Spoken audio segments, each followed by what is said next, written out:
Chapter 19. Surprise Supper. The experienced nightclub doorman learns to read human behavior, observant to where trouble may be brewing under the surface. He looks for body language, drinking habits, how certain people are relating with others, who is dancing with and with whom, who is flirting with whom, and who is groping whom. He knows trouble can explode from the flirtatious girlfriend and her jealous, tight-fisted, clench-fisted boyfriend, from the guy who is drinking away the fact that he just lost his job, from the young bull who is trying to discover where he stands in the pecking order. Trouble can brew just from the simple fact that people have come to this place to unload, to let loose, to throw all inhibitions into the wind.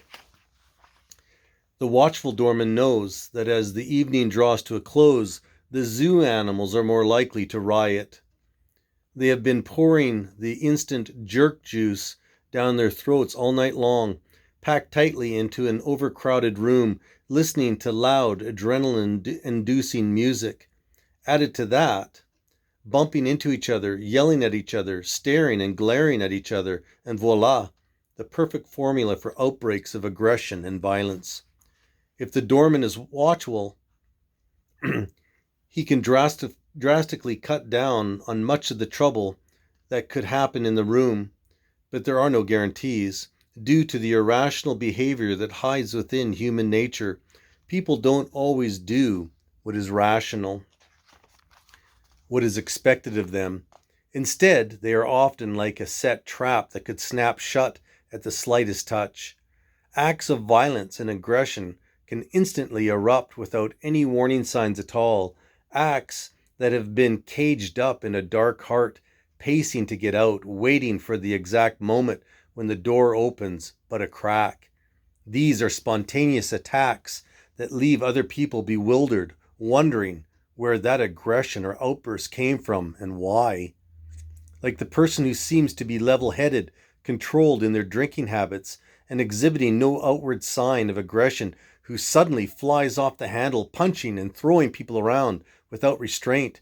The guy who can be smiling at 1 minute and in the next attacking with unmitigated ferocity. Having been a doorman for years, I was alert and watchful in the small lobby that night, in spite of the fact that there was only one other occupant, my once friend.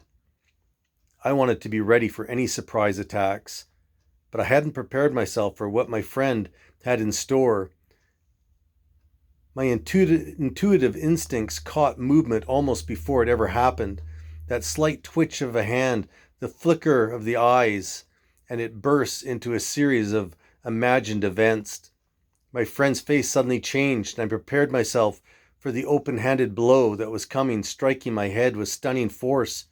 Reacting appropriately, my body crumpled to the ground. Without warning, the two men in black coats rushed into the lobby, lifted me off the ground into the dark parking lot. Within seconds, I was in the trunk of a car, feeling it begin to move to locations unknown. All of these thoughts flashed through my mind as my old friend stepped closer to me, his hand leaving his coat pocket and lifting toward my face. I felt my body tense, but I made no defensive move. I simply stood there waiting for the inevitable to transpire. Then the unexpected happened.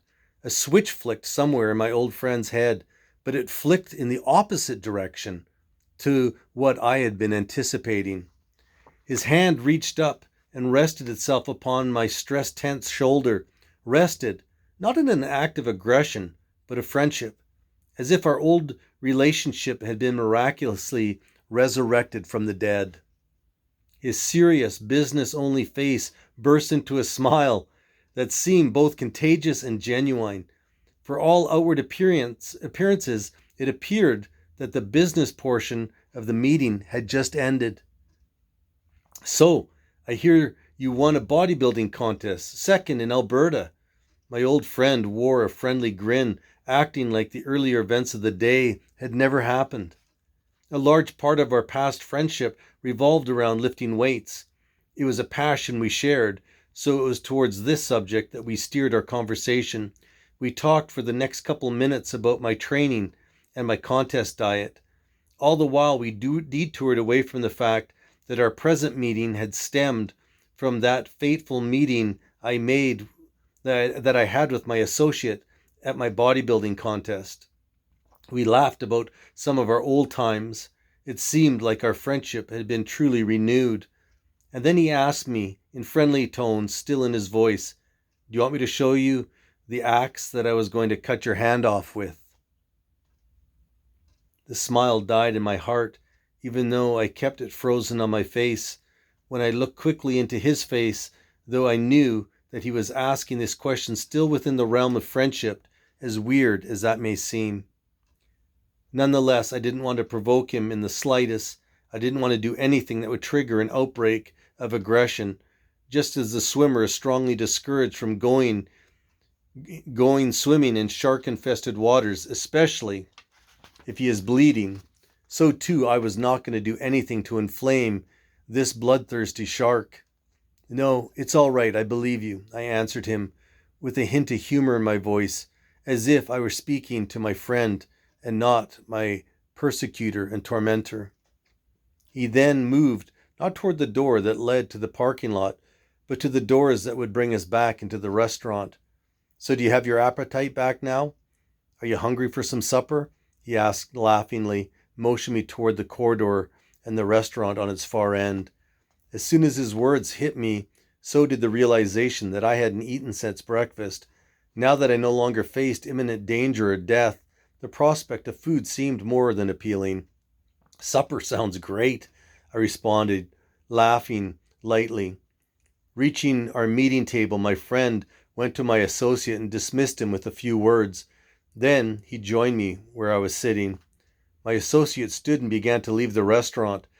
At the door he turned, his eyes locked with mine, questioning, "What happened? Are we in trouble or not?" As best as I could, I tried to relay back the message that all was okay.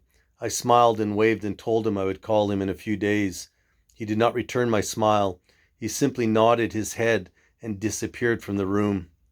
My friend then ordered my meal and told me that he had unfinished business that needed to be attended to. He paid for my meal and then put out $100 bill and set it down in front of me. "Here's some money for gas to get you home," he said, pushing the bill into my hand.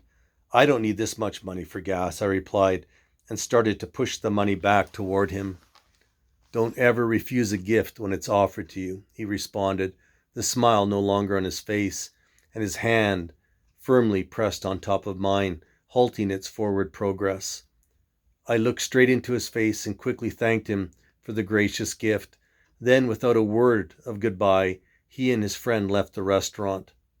I ate my meal in a mild form of shock. What had just happened?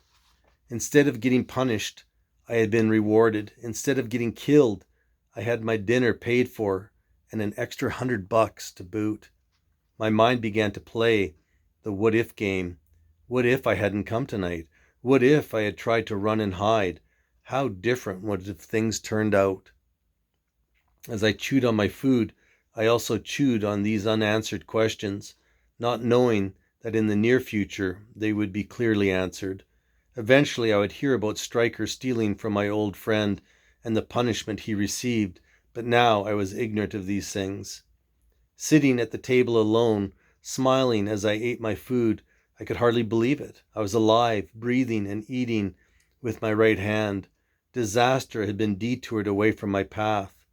The smile would have quickly vanished from my face if I had known what was brewing behind the scenes of my life.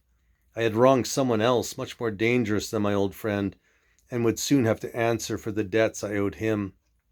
Little did I know, as I ate my free dinner that night, I would have another meeting in less than a year. Someone had placed a hit on my life, and the next time I would not walk away unscathed. Next time I would not walk away without blood being shed.